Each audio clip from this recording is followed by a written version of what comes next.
Welcome to the Inside Carolina podcast. I'm your host, Tommy Ashley. We're sponsored by Johnny T-Shirt and JohnnyT-Shirt.com. Certainly take care of them as they take care of us. And if you're a premium subscriber, which most of you are, and those of you who are not, you need to get it done. You get 10% off your order, and they've got everything you need to be a Carolina fan, a Carolina freak, Carolina fanatic, whatever you want to do. You shop at Johnny T-Shirt and JohnnyT-Shirt.com. I've got Michael Brooker with me tonight. It is rare that Brooker has been on this podcast and we're smiling and have something to talk about. Mike, 101 to 59. Can't say I saw that one coming. No, not at all. I was a little concerned, but at the same time, just came out with a phenomenal effort from the jump, and the big guys were huge. Found out before the game that Brooks wasn't going to play, and so we kind of worried a little bit about that. But boy, did our big guys. There's no team in the country that's probably more well equipped to handle a loss like Brooks around a game. Start of the game. So our big guys really came to play. Our guards were efficient. Turnovers were limited. So what a phenomenal effort. And hopefully we can continue with a good play and go on a little bit of run here in the ACC tournament. Yeah, I mean, they said Brooks was going to be out. I didn't think it was going to be that big of a deal, but wow, I had no idea that they would come out. I think that's the main thing for me is seeing how aggressive, and let's frankly, Garrison hadn't always come out aggressive.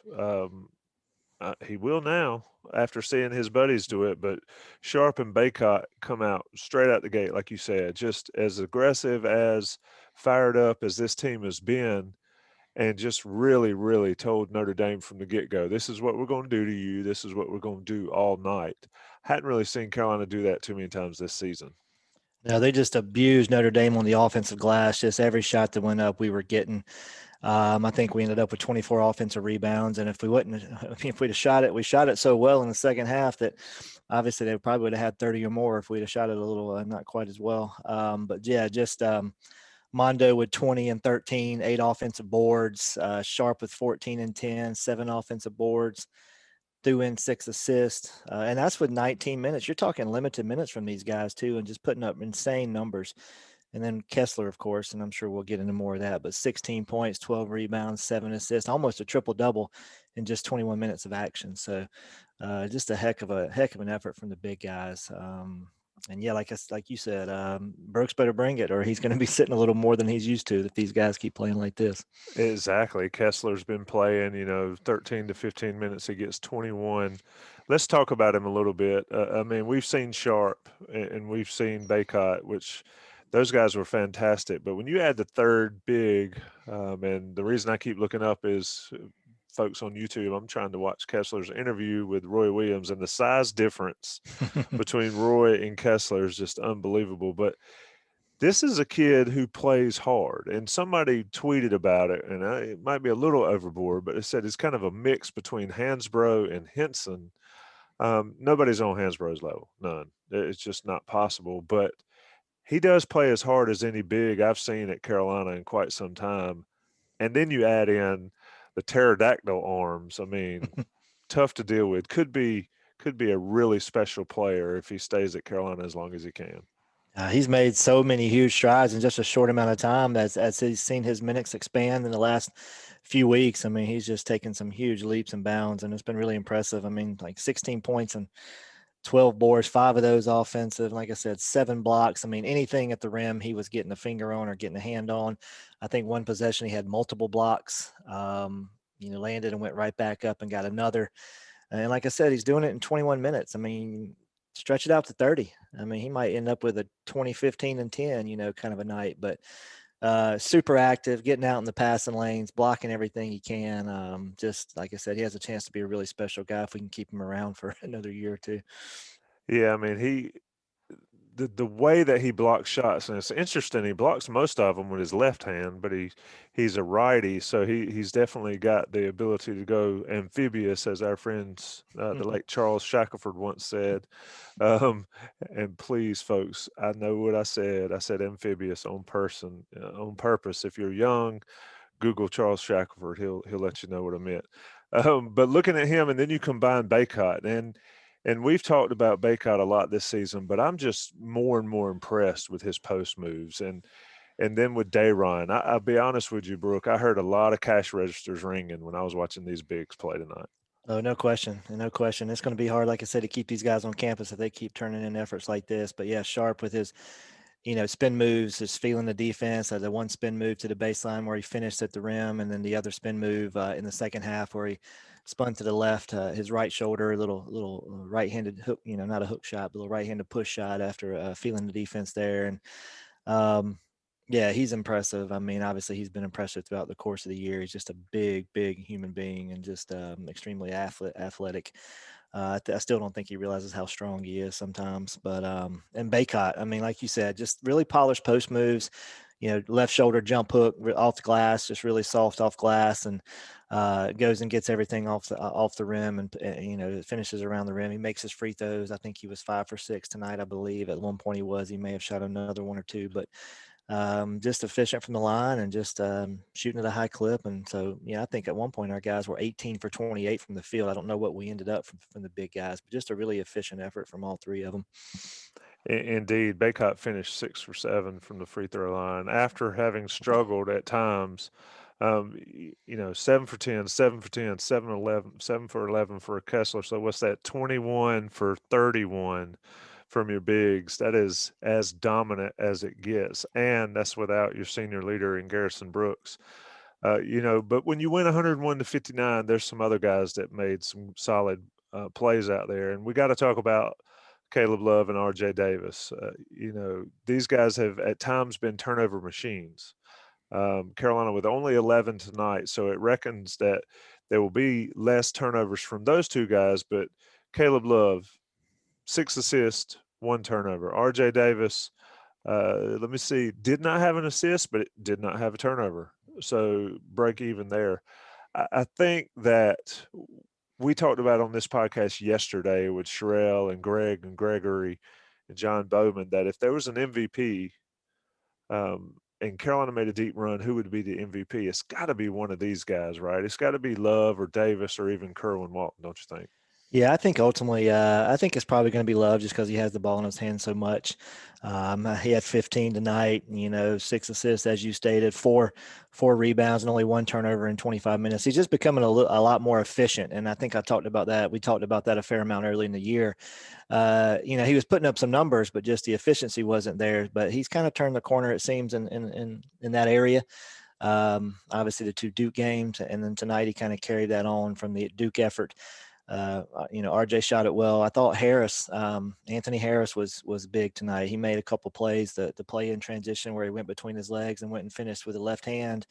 Bang, knocked down a couple threes, 2 for 2 from 3. So he's looking like he's getting a little more comfortable. If he can contribute those points in 12, 15 minutes a game and the defense he brings and the energy he brings, then, I like where our perimeter is headed as well. So we seem to be rounding into form, hopefully at the right time and getting a little positive momentum heading into the postseason. Indeed, and one thing a blowout win will do is you can spread out the minutes. Carolina had 9 guys with at least 13, and Harrison Playtech with 13, and then everybody else kind of went up from there. Leaky, as he usually does, leads the team in minutes with 28. He had his best shot was taken away by the officials for whatever reason. Yeah, I'm not going there. Folks got to realize that this is the ACC. There's always going to be issues with the stripes. Just take it as it is, and if you ignore it, it doesn't go away, but at least it doesn't drive you as crazy as it might. You mentioned momentum, Mike, and they play Virginia Tech tomorrow evening, same time. Virginia Tech is a team that has played 2 games in 32 days or something ridiculous like that. Clearly, having a double bye in the ACC tournament is ideal these days, but I've always thought that playing a game and then the other team not playing a game usually benefits, at least if it's the first game. Now, I'm not talking about this is our 4th game and you're playing your 2nd or whatever, but for Carolina to have this game under their belt, playing against a Virginia Tech team that has not played, how big a deal is that for North Carolina? I think it's a big deal. I mean, we have to be feeling really good about ourselves. We shot it relatively well from three. I think we didn't shoot it great the first half, but really came on second half. So, I mean, and shot a high clip from the field in general, and just felt good about ourselves. You score 100 plus points, um, and have a lot of big contributions from multiple guys. I mean, you got to be feeling good about where you're headed, especially coming off that Duke win as well. So, coach has to like kind of where we're headed. From our execution perspective, turnovers were limited tonight. So I think it's a big advantage to have them coming off a huge layoff, maybe a little rusty, and we're kind of rounded into shape here and got a lot of things heading our direction. So I'm looking forward to the matchup. If we can continue to take care of the ball and attack the glass like we had tonight, pounded inside, I think we'll be in great shape. Let me ask you this: playing in the ACC tournament, when, and I know it's tough, A, because it was a long time ago when you were there, and B, you didn't play major minutes, but when do these guys start feeling their legs when you're playing in the ACC tournament when it's a game a day? I would think, obviously that wouldn't didn't really factor in for me personally, but I tried to say it nicely. yeah, oh yeah, I know. I would say probably the third game. I don't think anybody, as young as they are and as athletic, and we manage our minutes pretty well anyway. We don't play, we don't have many guys that play 36 plus or anything like that. It's usually 30, if that. And so we have a lot of guys contributing. So I'd say third game probably. Tomorrow we should be perfectly fine. With the nature of this game, especially, we didn't have many guys go over 20, 25. So, but I would think if we play a tough game tomorrow and are fortunate enough to win, and then come the third game, then you'd probably see a little fatigue start to set in, and it may become more of a factor. But I think we'll be fine tomorrow from that perspective. 42-4 run. I believe that's what it is. Have you ever seen anything like that? No, not since 2008 in the Final Four when Uh, Kansas put that on us. ooh, Probably, yeah, you had to go there. That was forty to but 12. yeah, And that's funny you mentioned that. Is my son was asking who all these announcers were, and he was like, "Who's Packer and Durham?" And I told him who West Durham was, and I said, "And Packer, his dad was Billy Packer. That he's the famous. It's over yeah, in that Kansas game. If that shot goes down and Carolina gets back in it, he eats those words forever." no question. Um, yeah, no question there. So, um, are we buying this North Carolina team? I think I they can like. beat Virginia Tech, but beyond that, are we buying them? More so than what I have at any point in the year. I mean, we put back to back really good performances together. I kind of think we continuing to, find our identity. I think we've always had this identity, but we seem to be a little more comfortable in it. And we see Kessler flourishing and the other bigs playing really well and aggressive, and Love seeming to kind of turn the corner and being more efficient. So I'm buying. I'm buying. But it'd be great to see it put another one tomorrow together, put another great performance together, and then I'd probably really be on board even more so. But it was fun to watch. I mean, that's the most fun I've had watching these guys in a long time, and so they were having fun, and it's just good to see. It was fun Yeah, to watch. it was. I told Joey Powell, of course, fellow Inside Carolina podcast host and IC Live guy, I said, it's going to get down to 5 points at some point. I didn't realize I meant 55 points. So it was just an absurd win from North Carolina. Like you said, a fun game to watch, especially if you're a Carolina fan. Notre Dame, they mailed it in. That recreating Chris Jenkins' shot last night didn't go well for them. And I also thought it was funny. Mike Bray paid for Wojo coming into the Smith Center and getting a win a couple weeks ago. So small world how everything's connected one way or another. Michael Brooker, I appreciate you joining me. We'll see what's up tomorrow. Carolina and Virginia Tech, I guess the late game again. So we'll see you the same time, same place tomorrow night. Sounds good. Thanks. 101-59 North Carolina wins on to Virginia Tech in the quarterfinals, I guess, of the ACC tournament. Still weird the way this format is. Johnny T-Shirt, JohnnyT-Shirt.com are our sponsors, of course, and rate us, review us, and subscribe both on YouTube and on Apple Podcasts. Thanks, guys.